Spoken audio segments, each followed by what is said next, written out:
오늘도 하나님의 은혜 가운데 함께 가기를 소망합니다.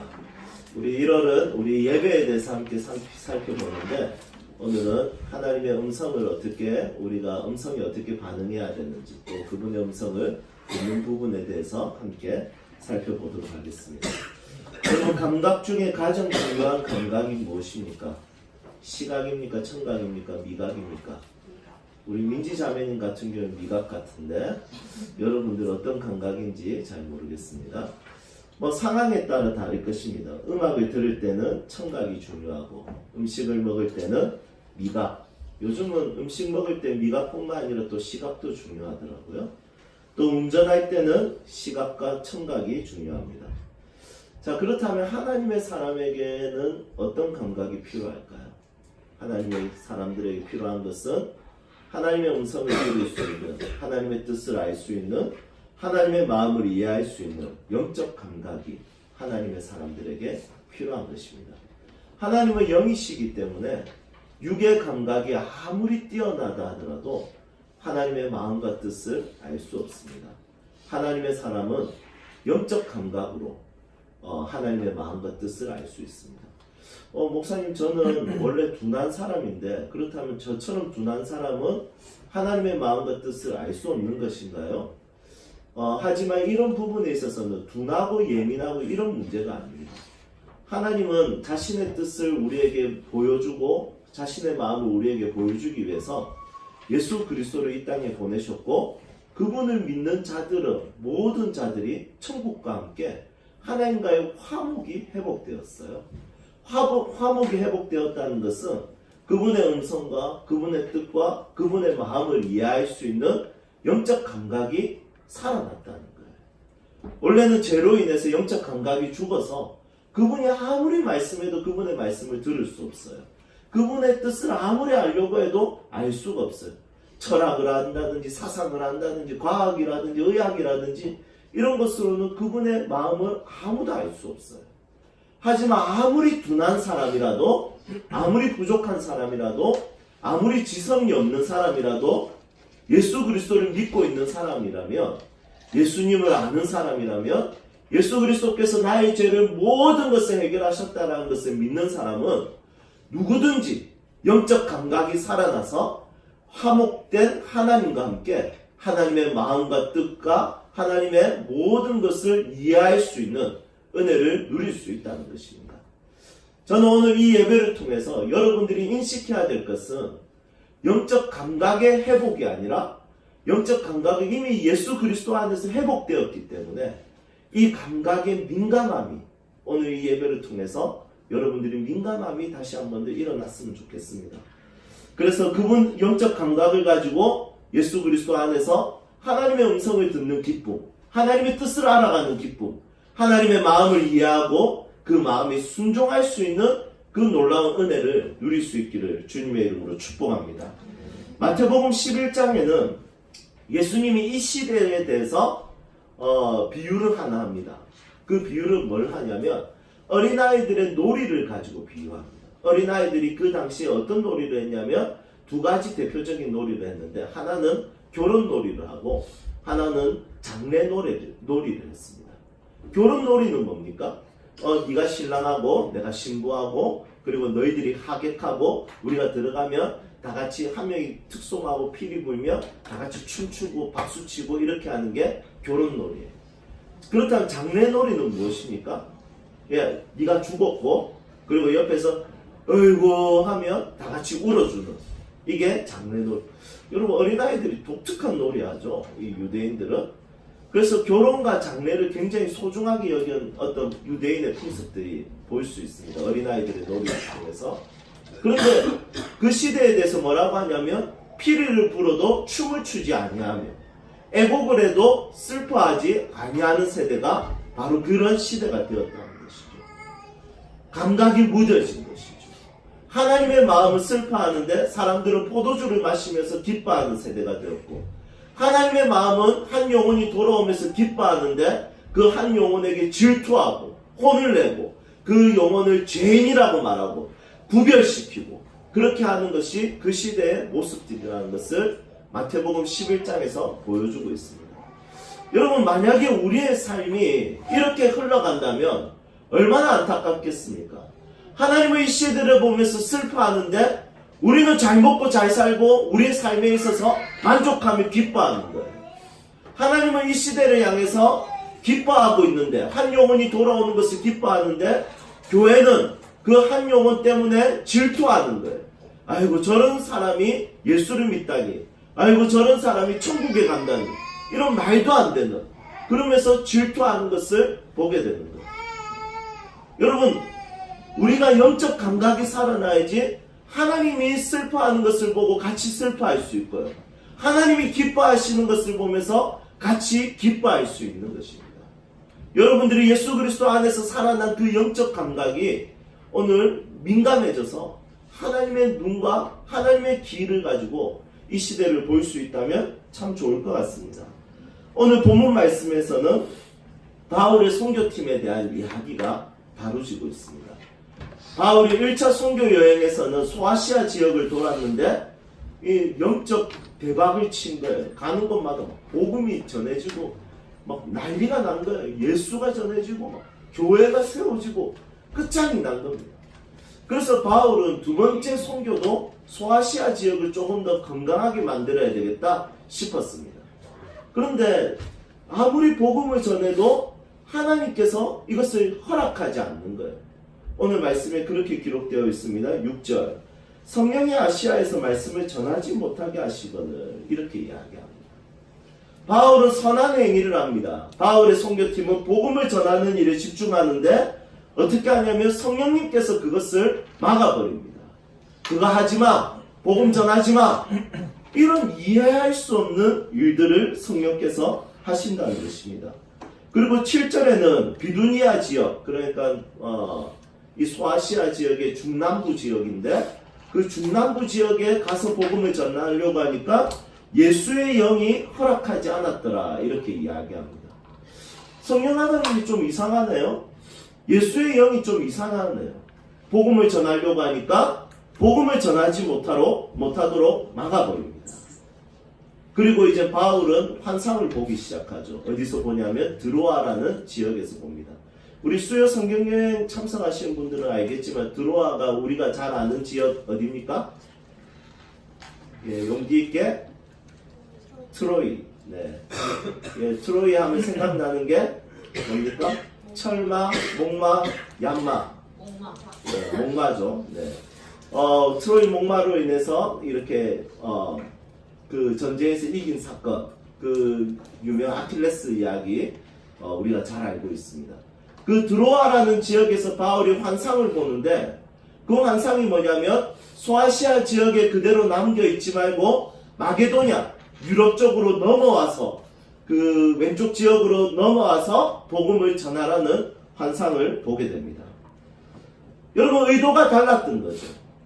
바울은 복음을 전하는 입장에 있어서 1차 선교지, 그곳에 더 교회를 강하게 세우고 그곳에 복음이 더 확장되어지는 것을 계획하고 그것을 실행하려고 했지만 하나님의 뜻은 달랐습니다. 하나님의 의도는 달랐습니다.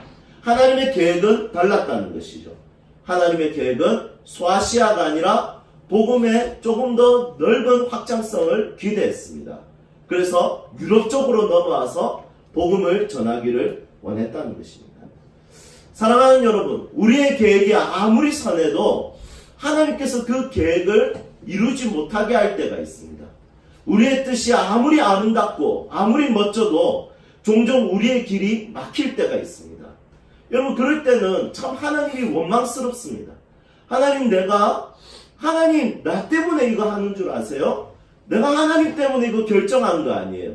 내가 하나님 때문에 이거 한번 시도해 보려고 하고 이거 한번 도전해 보려고 하는데 하나님 이런 걸 열어줘야 되지 않겠어요? 하나님 이 정도는 허락해야 줘야 되지 않아요? 하나님, 내가 사업을 해서 돈 잘 벌어서 나도 조금 먹고 사는 것도 중요하지만 제가 선교사님들 정말 기가 막히게 후원 한번 해보고 싶은데 폭삭 망하게 하는 이유가 뭡니까? 질문이 생길 때가 있습니다. 오늘 아침에 우리 집사님 한 분이 전화가 왔습니다. 교회를 오려고 하다가 접촉사고. 여러분, 예배 드리러 가려고 하는데 접촉사고가 나. 하나님, 제가 예배 드리러 가는데 이게 뭡니까?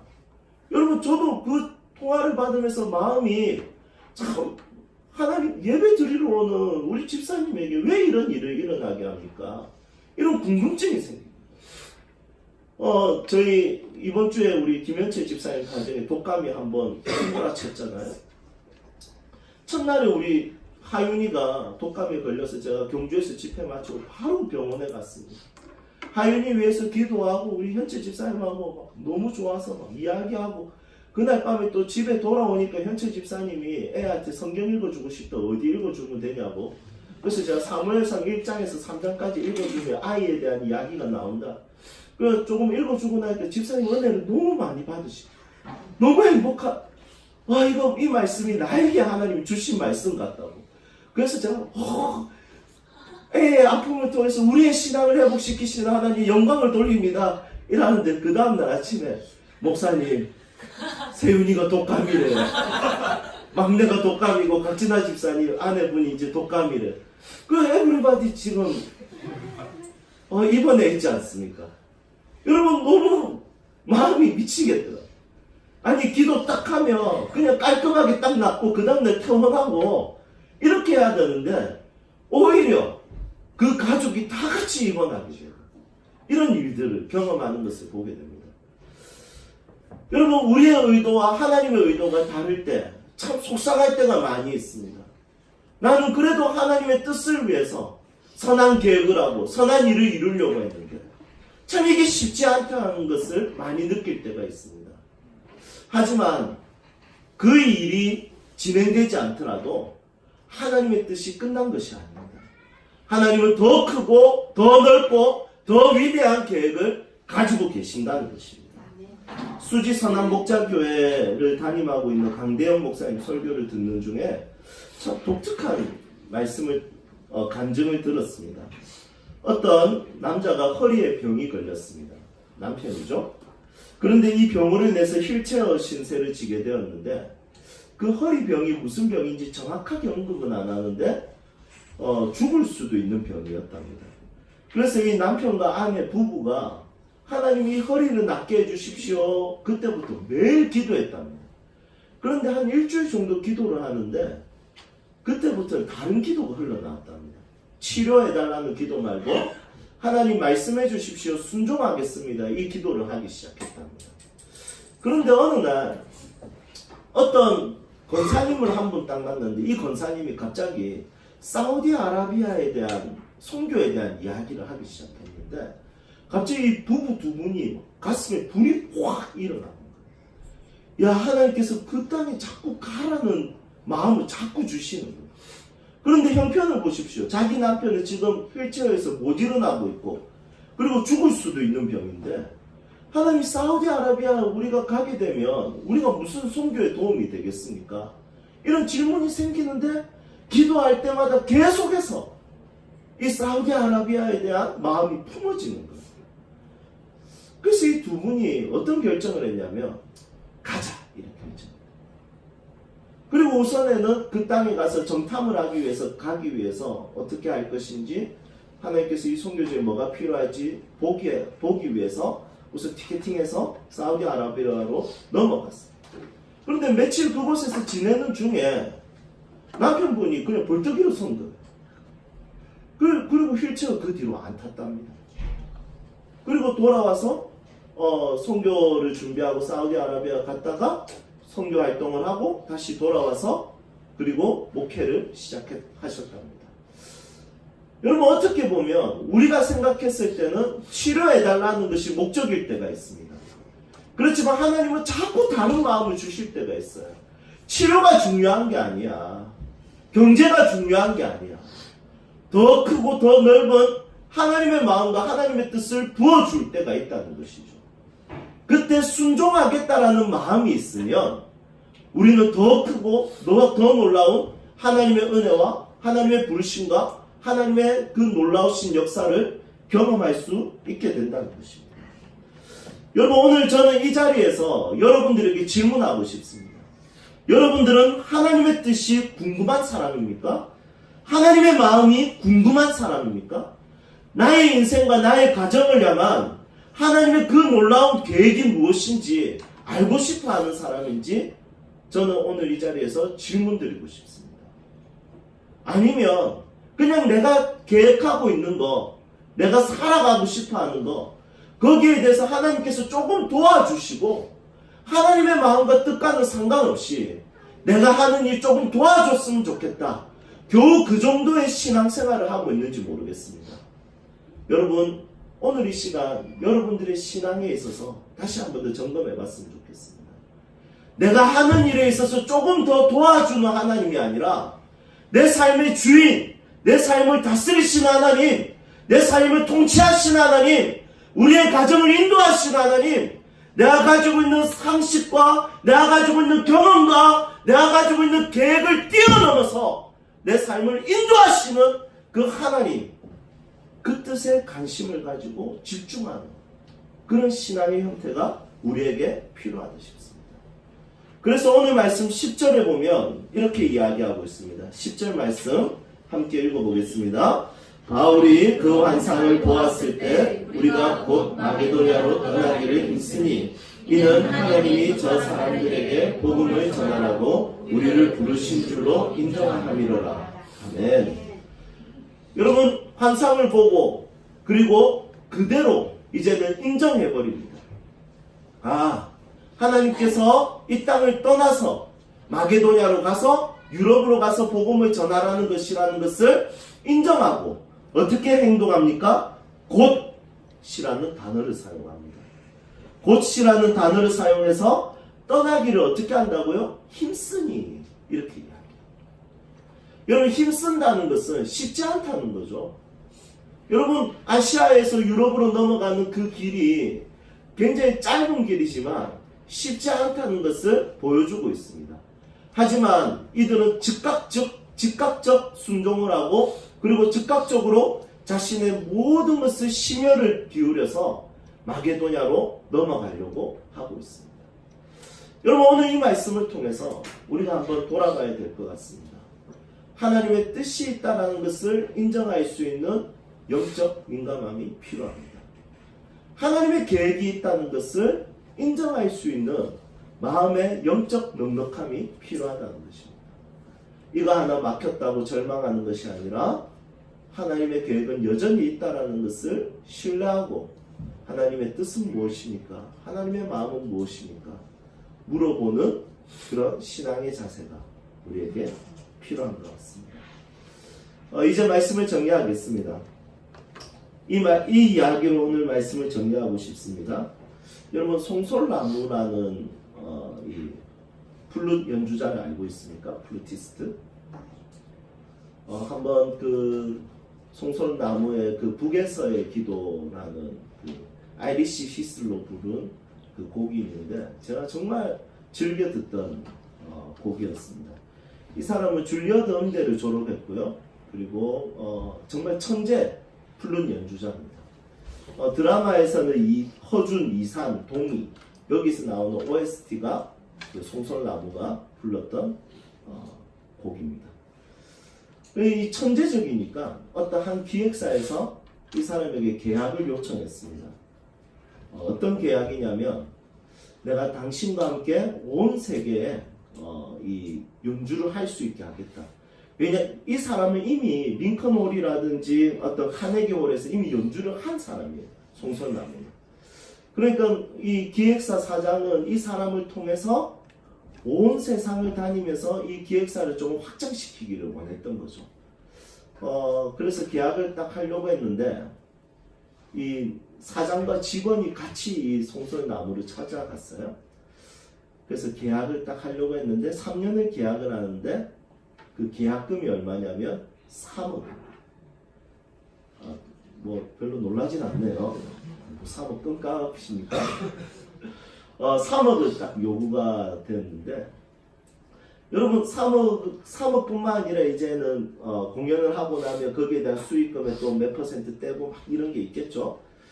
그런데 갑자기 송솔나무의 마음에 그런 마음이 생긴 거예요.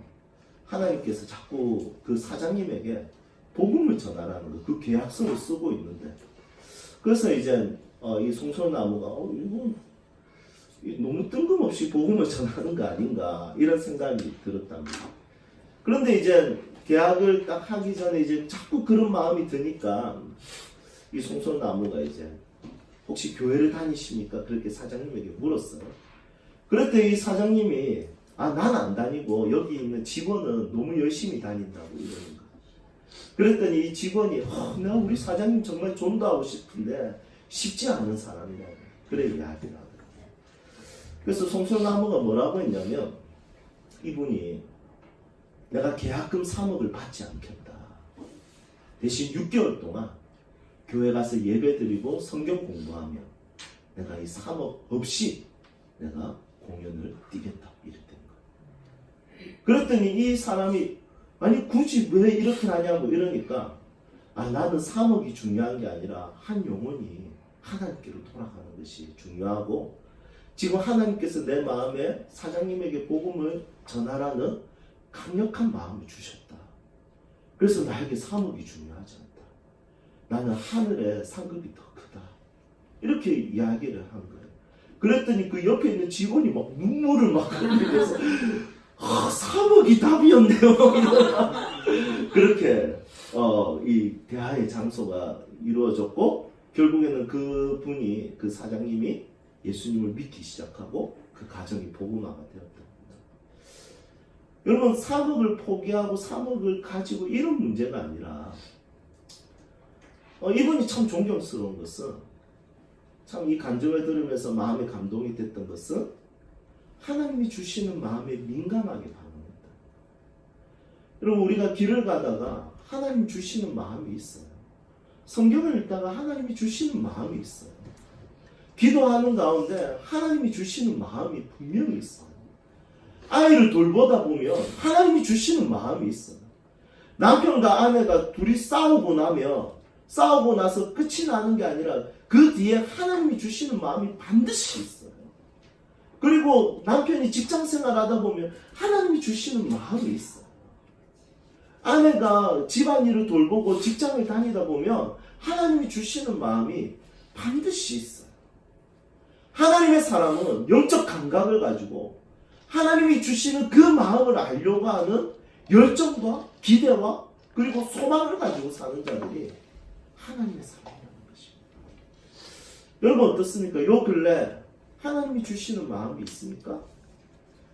하나님이 주시는 그 마음 여러분들이 같이 품고 교회를 섬길 때도 그냥 육체만 섬기지 마시고 하나님 주시는 마음으로 섬기시고 가정을 돌볼 때도 하나님이 주시는 마음으로 돌보시고 직장 생활할 때도 하나님 주시는 마음으로 직장 생활한다면 여러분 그리스도인으로서 참 멋있는 신앙생활 할 수 있다고 믿습니다. 그분의 주시는 마음에 민감할 수 있는 주의 사람들이 되기를 원망으로 축복합니다. 이 시간 함께 찬양합시다.